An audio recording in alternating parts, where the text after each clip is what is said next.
દાંતીવાડાના ભીલાચલ ગામમાં એટીવીટી ગ્રાન્ટના વિકાસ કામોમાં લોટ, પાણીની લાકડા જેવી હલકી ગુણવત્તા વાપરી વ્યાપક ભ્રષ્ટાચાર આચરવામાં આવ્યા હોવાનો ગંભીર આક્ષેપો સાથે સ્થાનિક અરજદારે ઉચ્ચ કક્ષાએ લેખિત ફરિયાદ નોંધાવતા સરહદી પંથકના રાજકારણમાં ભારે ગરમાવો આવી ગયો છે।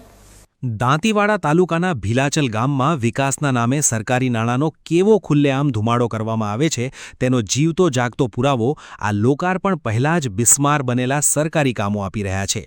ગામના જાગૃત નાગરિક વેરાણા દિનેશભાઈ ભોળાભાઈએ તાલુકા વિકાસ અધિકારીને લેખિત રજૂઆત કરી કૌભાંડનો પર્દાફાશ કરતા જણાવ્યું છે કે એટીવીટી તેમજ ધારાસભ્યની ગ્રાન્ટ હેઠળ મંજૂર થયેલા વિકાસ કામોમાં કોન્ટ્રાક્ટર અને સરપંચની મિલીભગતથી તદ્દન હલકી ગુણવત્તાનો માલ સામાન વાપરવામાં આવ્યો છે।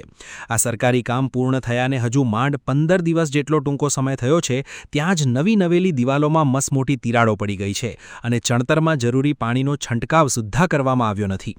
એટલું જ નહીં, જે નિયત જગ્યા માટે પેવર બ્લોકનું કામ મંજૂર થયું હતું તે આખી જગ્યા જ બદલી નાખીને ભ્રષ્ટાચાર પર પડદો પાડવા અન્ય સ્થળે કામ કરી નાખવામાં આવ્યું હોવાનો પણ સનસનાટીભર્યો આક્ષેપ કરાયો છે। આ કાળા કારોબારની પોલ ખોલતા અરજદારે જ્યારે તાલુકા પંચાયતમાં મૌખિક રજૂઆત કરી ત્યારે કોન્ટ્રાક્ટર મુકેશભાઈ પ્રજાપતિએ ઓડિયો રેકોર્ડિંગ મુજબ ગર્ભિત ધમકીઓ આપતા કહ્યું કે તમે કેમ મારી ફરિયાદ કરો છો, તારે જે થાય તે કરી લે।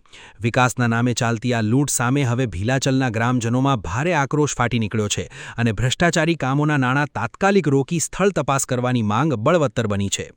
બીજી તરફ આ ભ્રષ્ટાચારના ગંભીર આક્ષેપો સામે આવતા જ કોન્ટ્રાક્ટર અને સરપંચ બચાવ મુદ્રામાં આવી ગયા છે અને સામસામા આક્ષેપોની ઝડી વરસાવી રહ્યા છે। આ બાબતે કોન્ટ્રાક્ટર મુકેશ પ્રજાપતિનો ટેલિફોનિક સંપર્ક સાધવામાં આવતા તેમણે આક્ષેપોને નકારતા સલવારી આક્ષેપ કર્યો હતો કે અરજદારે આ કામ કરવા માટે મારી પાસે 5000 રૂપિયાની લાંચ માંગી હતી, એટલે કે જો પૈસા આપું તો કામ સારું અને ન આપું તો કામ હલકી ગુણવત્તાવાળું કહીને મને બદનામ કરાઈ રહ્યો છું। જ્યારે દિવાલ ફાટી જવા બાબતે પૂછતા તેમણે બચાવ કર્યો હતો કે રસ્તો સાંકડો અને વહોળો હોવાથી નીચે પુરાણ કર્યું હોવાને કારણે દિવાલ ફાટી ગઈ છે।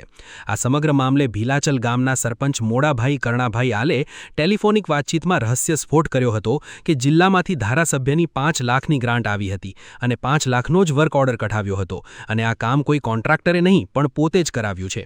જ્યારે કથિત કોન્ટ્રાક્ટર મુકેશ પ્રજાપતિ વિશે પૂછતા સરપંચે જણાવ્યું કે તે માત્ર એક લેબર તરીકે કામ કરે છે।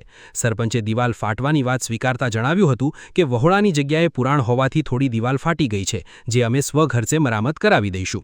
હવે આ સામસામા આક્ષેપ પ્રત્યાક્ષેપો અને સરપંચ કોન્ટ્રાક્ટરના અટપટા ખુલાસાઓ વચ્ચે દાંતીવાડા તાલુકા વિકાસ અધિકારી આ ભ્રષ્ટાચારના કલંક પર સરકારી લીંપણ કરે છે કે પછી તટસ્થ તપાસ કરીને દોષિતો સામે ફોજદારી પગલાં ભરે છે તેના પર સમગ્ર પંથકની મીટ બંધાયેલી છે। અત્યારે ગુજરાત સરકાર ભાજપ સરકાર હોવાથી ખૂબ સારી લોકોના વિકાસ માટે અને ગ્રાન્ટો સરકાર શ્રી ફાળવી રહી છે, બરાબર।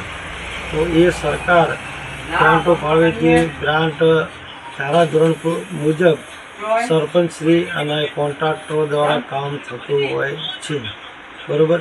તો અત્યારે દાંતીવાડા તાલુકાના ભીલાચલ ગામમાં સરપંચ શ્રી દિનેશભાઈ મોડાભાઈ કરણાભાઈ આલ અને મુકેશભાઈ વેનાભાઈ પ્રજાપતિ એ કોન્ટ્રાક્ટર છે, બરાબર।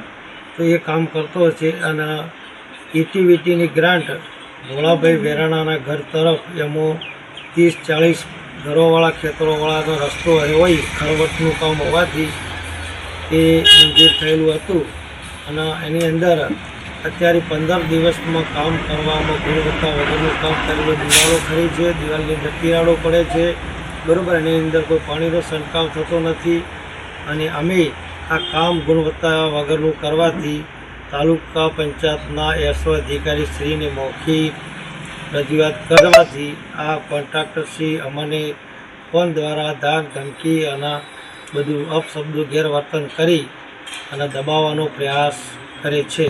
અને આ કોન્ટ્રાક્ટર એવો છે કે કોઈપણ કામ સરકારશ્રીમાંથી મંજૂર થયું હોય તો સૂચન ફેવરી નાખવું, સૂચન વિરુદ્ધ કામ કરવું, એક પેવર બ્લોકનું કામ પણ એની સૂચનથી વિરુદ્ધ કરેલું હતું। એટલે ઘણા બધા કામની અંદર મોટો ભીલાચલ ગ્રુપ ગ્રામ પંચાયતની અંદર આ મુકેશભાઈ પ્રજાપતિ કોન્ટ્રાક્ટર ભ્રષ્ટાચાર કરી રહ્યો છે અને દાંતીવાડામાં ઘણી પંચાયતોમાં આ ખૂબ ભ્રષ્ટાચાર કરે છે। એવી સરકારશ્રીને મારી ભલામણી કે એની ખરેખર તટસ્થ તપાસ થાય અને ટીડીઓ સાહેબ શ્રીની અમે લેખિત ફરિયાદ કરેલી છે અને એમનું જે મને બોલેલું છે એનું ઓડિયો રેકોર્ડિંગ અમારા જોડે છે કે અમને ગેરવર્તન બોલ્યો, અપશબ્દ સામેથી અને ફોન કરીને કે ભાઈ તું તાલુકાના એસઓ અધિકારીને કેમ જાણ કરો છો કે આ કામ વીક થયું છે કે કઈ રીતે થયું છે, તો એની જરૂર પડે તો અમે પોલીસ ફરિયાદ કરવા કે આગળ જે તે પગલાં સરકારી ધારાધોરણ મુજબ લેવા માટે તૈયાર છીએ. બરાબર. સરકારી ગ્રાન્ટોના નામે મલાઈ તારવી જતા ભ્રષ્ટ તત્વો સામે ભીલાચલ ગામના જાગૃત નાગરિકે ઉપાડેલી આ કાનૂની લડત અન્ય ગામો માટે પણ પ્રેરણારૂપ સાબિત થશે. હવે જોવાનું એ રહે છે કે કાગળ પર દેખાતા મજબૂત નિયમો આ ધમકી આપતા કોન્ટ્રાક્ટરો અને સત્તાના નશામાં ચૂર જનપ્રતિનિધિઓ સામે ચાલે છે કે પછી આ ભ્રષ્ટાચારની ગંગા આવી જ રીતે વહેતી રહેશે.